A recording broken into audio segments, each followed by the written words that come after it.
दोस्तों, इसराइल और फिलिस्तीन की ये जंग जब से शुरू हुई है, शुरू से ही अरब जो मुस्लिम देश हैं उनकी चुप्पी पर सवाल उठे हुए हैं। लोग परेशान हैं कि भाई ये लोग क्यों नहीं बोल रहे हैं जब इतने बुरे हालात हो गए।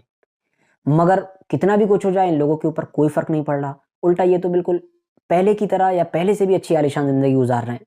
हैलोवीन त्योहार हुआ, वो त्योहार के जो अभी कुछ साल पहले तक जिसका इमेजिनेशन हम सिर्फ यूरोप में करते थे, यूरोप में मनाया जाता था, अब वो अरब में भी पहुंच गया है। तो वहाँ की कुछ वीडियोस वायरल हुई हैं अलग-अलग देशों में जो बनाया गया है। यूएई में जो बुर्ज खलीफा है उसके पास में ये जो आप वीडियो देख रहे हैं स्क्रीन पर इस तरीके से डिस्प्ले किया गया।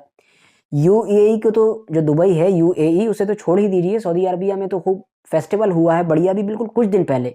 शकीरा जैसी बड़ी-बड़ी सेलिब्रिटीज़ को वहाँ बुलाया गया और खूब रंगरलियाँ, मौज-मस्ती खूब की गई।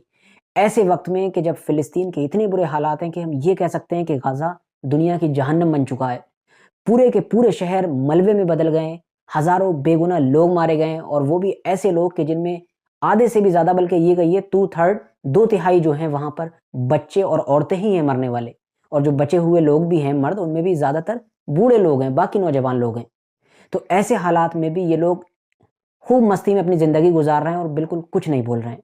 अच्छा, अब यहाँ पर इंटरेस्टिंग बात ये है कि आप लोगों ने नोटिस किया होगा कि कुछ मुस्लिम देश जो सिर्फ़ ज़बान से बोल रहे हैं, जैसे कि टर्की है, ईरान है, बल्कि ईरान को तो छोड़ ही दीजिए क्योंकि ऑफ़िशियली, अनऑफ़िशियली कोई माने ना माने जितने भी ग्रुप लड़ रहे हैं उन सबको सपोर्ट जो है ईरान का ही है अंदर ही अंदर।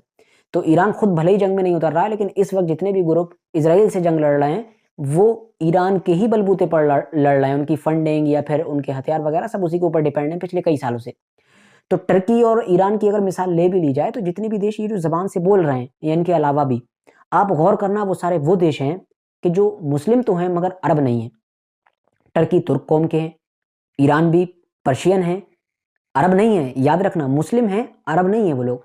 अरब देश सारे के सारे चुप हैं, बावजूद इसके कि पहला हक अरबों का है फ़िलिस्तीनी लोगों को बचाने का। क्योंकि फ़िलिस्तीनी मुसलमान हैं, लेकिन साथ ही साथ उनकी एक और पहचान है, एक और आइडेंटिटी और वो है अरब की। तो अरब होने के नाते इन लोगों को पहले मैदान में आना चाहिए था, मगर ये तो बिल्कुल इनको तो साँप सूंघ गया है बिल्कुल। इसके उलट आप चीज़ें देखेंगे जैसा कि यमन में रहने वाले हूती लोग हैं, उन्होंने हिम्मत करके जैसे-तैसे उसके खिलाफ जंग का ऐलान कर दिया इज़राइल के खिलाफ कि जब तक फ़िलिस्तीन के ऊपर हमले नहीं रोकेंगे, हमारी तरफ से भी इज़राइल के खिलाफ जंग है। उन्होंने अपनी जो लंबी-लंबी मिसाइलें उनको छोड़ना शुरू कर दिया। अब आप देखिए यमन कहाँ पर है, इज़राइल कहाँ पर है।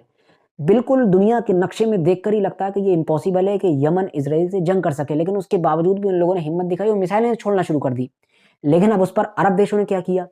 जॉर्डन जो कि बीच में पड़ता है, सऊदी अरबिया ये भी बीच में पड़ता है क्योंकि अगर मिसाइल जाएगी इज़राइल तक, तो इन दोनों देशों के पास से होकर गुज़रती हुई जाएगी। तो इन दोनों देशों ने उसको चेतावनी दी, उसको वार्निंग दी कि हमारा जो एयर स्पेस है, हमारा जो आसमान है हमारे देश का पूरा, वो तुम्हारे लिए खुला हुआ नहीं है। अगर तुम ऊपर से हमारे जो मिसाइल छोड़ोगे इज़राइल के लिए, तो फिर नतीजे भुगतने के लिए तैयार हो जाओ। एक तो उसको वार्निंग दी, ऊपर से आप ये देखिए कि ये वही देश हैं जिनको यमन से तो प्रॉब्लम है, लेकिन इज़राइल से प्रॉब्लम नहीं है। अगर वो इनका एयर स्पेस पूरा यूज़ कर रहा है अपनी जंग में, इन्हें कोई प्रॉब्लम नहीं है, वो लगातार यूज़ कर रहा है।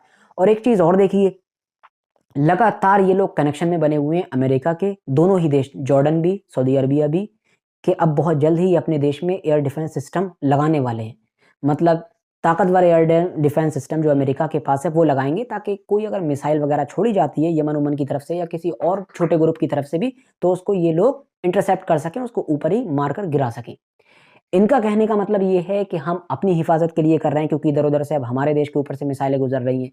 लेकिन दुनिया कोई पागल नहीं है, सब जानते हैं कि हिफाज़त उस एयर डिफेंस सिस्टम की मदद से किसकी होगी? सिर्फ़ और सिर्फ़ इज़राइल की होगी। मतलब इतना ख़्याल है इनको इज़राइल का कि इनके ऊपर से भी जो मिसाइल जा रही है, वो भी जाने से ये रोकेंगे। तो ये क्या फ़िलिस्तीनी लोगों के लिए बोलेंगे आप सोचिए, जिनको इज़राइल की इतनी फ़िक्र है। फ़िलहाल दोस्तों, आज की अपनी वीडियो को हम यहीं पर ख़त्म करते हैं और अपना कीमती वक़्त देने के लिए बहुत-बहुत शुक्रिया।